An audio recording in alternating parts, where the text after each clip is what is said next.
Hello everybody, Nicholas Hamblin here. I thought I'd start making my NeverGoPowerless series again. But here I am at camp. It's time to hunt for water. I'm getting low, and I thought I'd show you what I do to keep fresh and clean water on my pack everywhere I go. So first off comes the hike. And we've got to hike somewhere to go get it. So from camp here, we're gonna head on out. My water source is this way. Thought I'd take you guys along for the ride. It's not that far, but it is a journey and a half.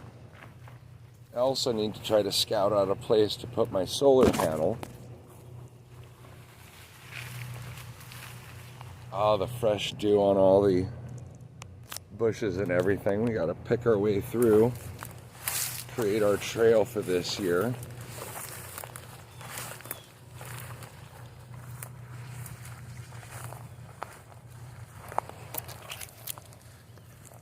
But I'll get a little closer and show you what I do. So back there's camp. Got to make it through the bushes. But isn't this gorgeous back here? There hasn't been a soul since I don't know when.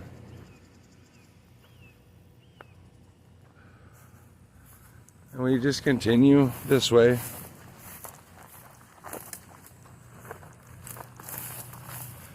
But fresh water is important. You've always got to have a plan. I like to collect my water from local lakes of at least a minimum size. Running water, not ponds and puddles.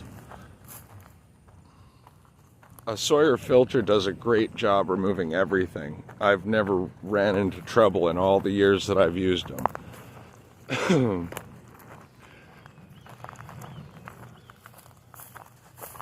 But I always collect my water so it has a chance to settle. I like to use this. It's a 20-liter collapsible water bag made by Sea to Summit.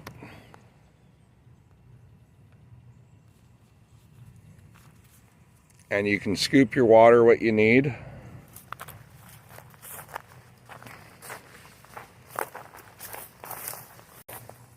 And keep on going.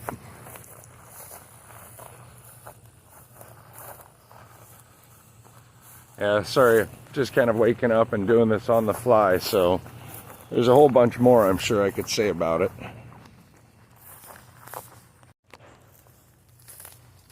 So here we're approaching my water source for this camp. Oops, I hit a snag. I guess I'll go around this way.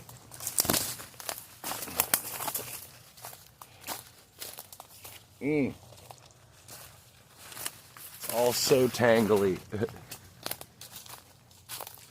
But here we have our water source. Big enough pond, nice lake. We just have to find a place to reach it without getting all wet ourselves. So let's take a look around here. I'll get back to you in a minute. Okay, so we found our water source after a short hike. Somewhere that's close enough to the shore, but still deep enough you can scoop your bag. Now, filter it there instead of out of the source itself. But I'm gonna fill this up. I can't quite juggle my phone and hands while doing this. But I'll meet you back at camp and we'll get to filter in some water. Well, hello everybody. Well, we're back at camp. I've collected my water. This is great. The Sea to Summit 20-liter collapsible camp bag. It's waterproof. It holds it great. Now, for the storage of the water for drinking, I use a CamelBak 10-liter, I forgot what they call it, well, just fusion group reservoir. They have a 5-liter version too, but this thing here is a tank. It works good. The top has a large opening zipper. I've only broke it once, but that was because I fell square on my back off a fence in the middle of nowhere. And it even held a lot of the water.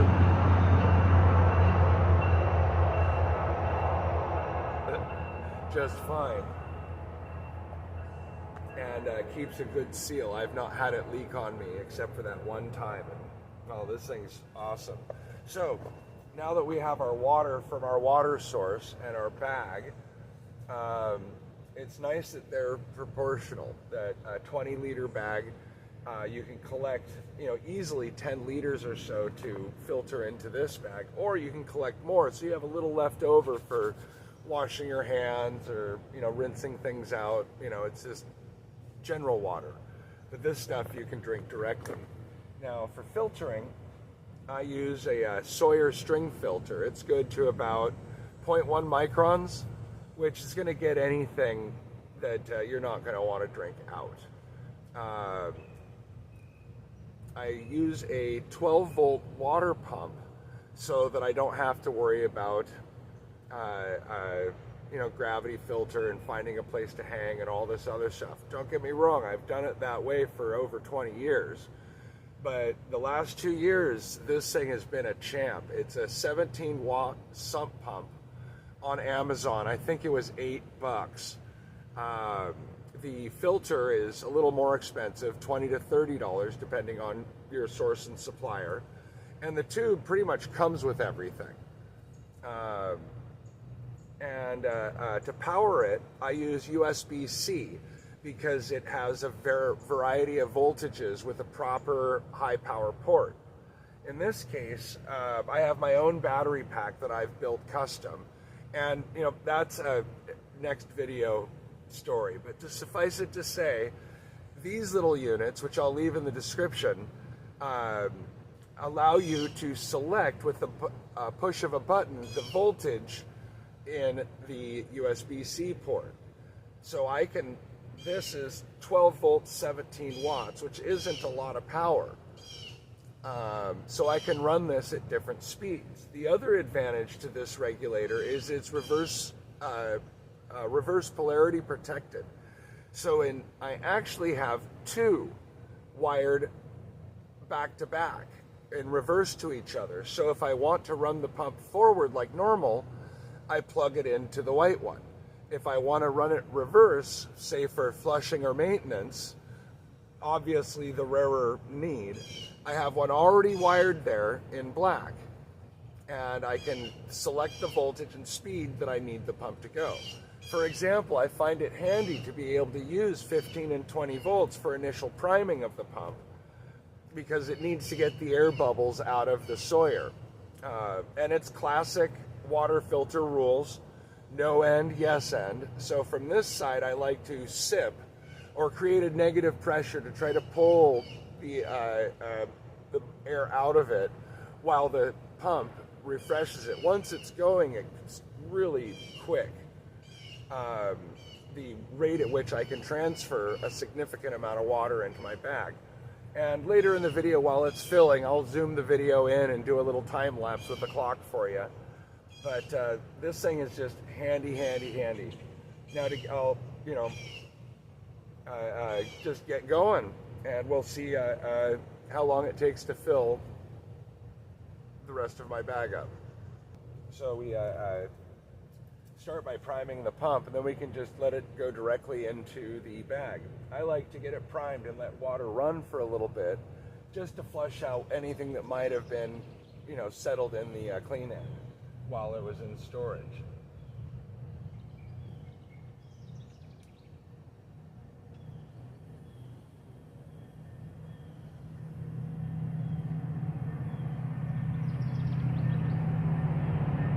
You can quickly see the water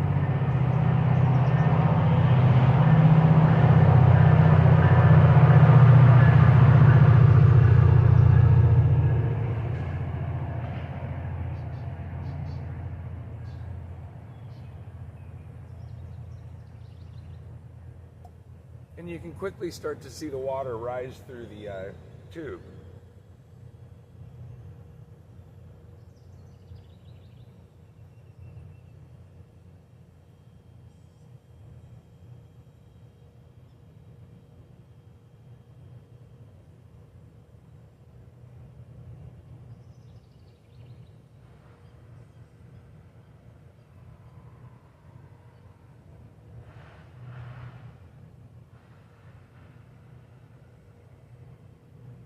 Now I'm already getting water coming out.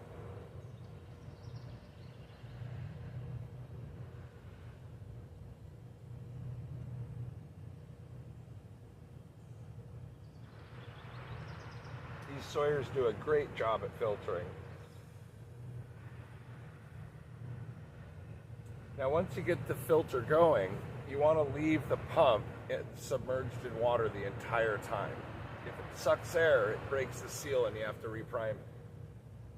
So once you get a good drip coming off the end,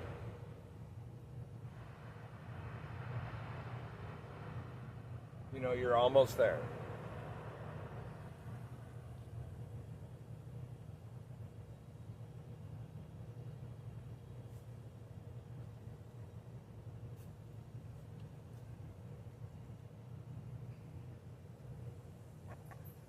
Plug it into your drinking straw and just let it push away. I like to prop it up on my shoe just so it keeps a high enough position to not knock over the edge of the water reservoir and, you know, flood everything out.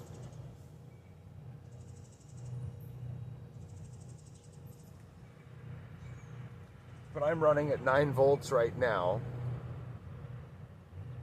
And you can see the air bubbles moving in and it's starting to fill up.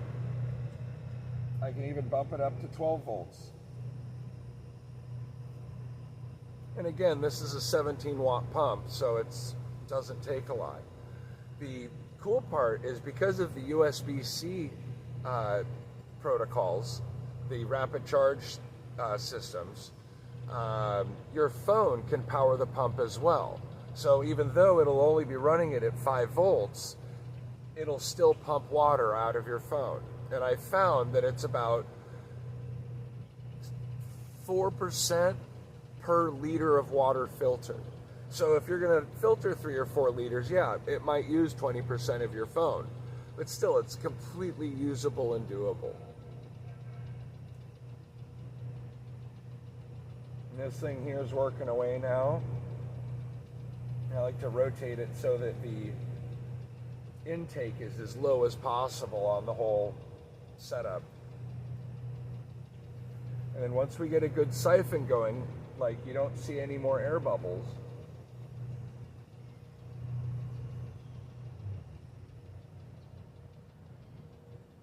then you have a good siphon and you can ramp up the pressure, or even you get a better flow rate.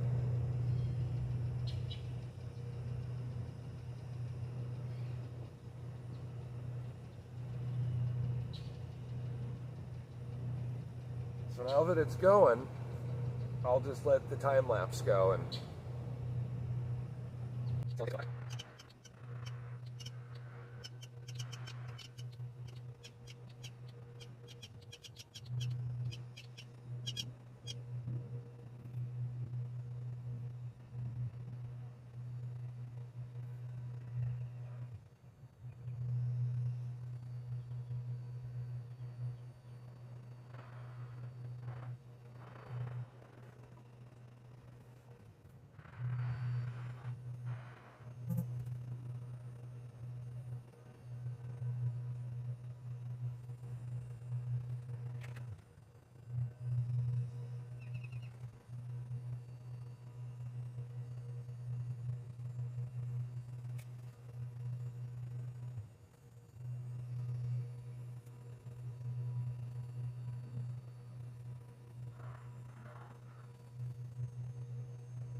Well, we've about reached the end of our bucket of water.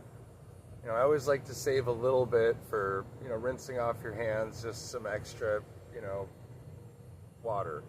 But we've filled up the majority of this CamelBak. And again, this will hold 10 liters, but let's face it, you don't need all 10 liters, that's heavy. You know, 7-ish is pretty good. So let's turn this off and get it flushed back and see how much water we got.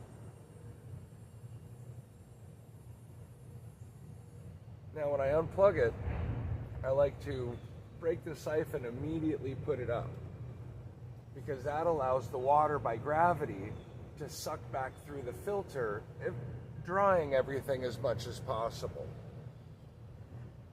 And you can see where the bubble starts to form below the filter and has siphoned everything through. I find that helps the string filter stay fresher longer.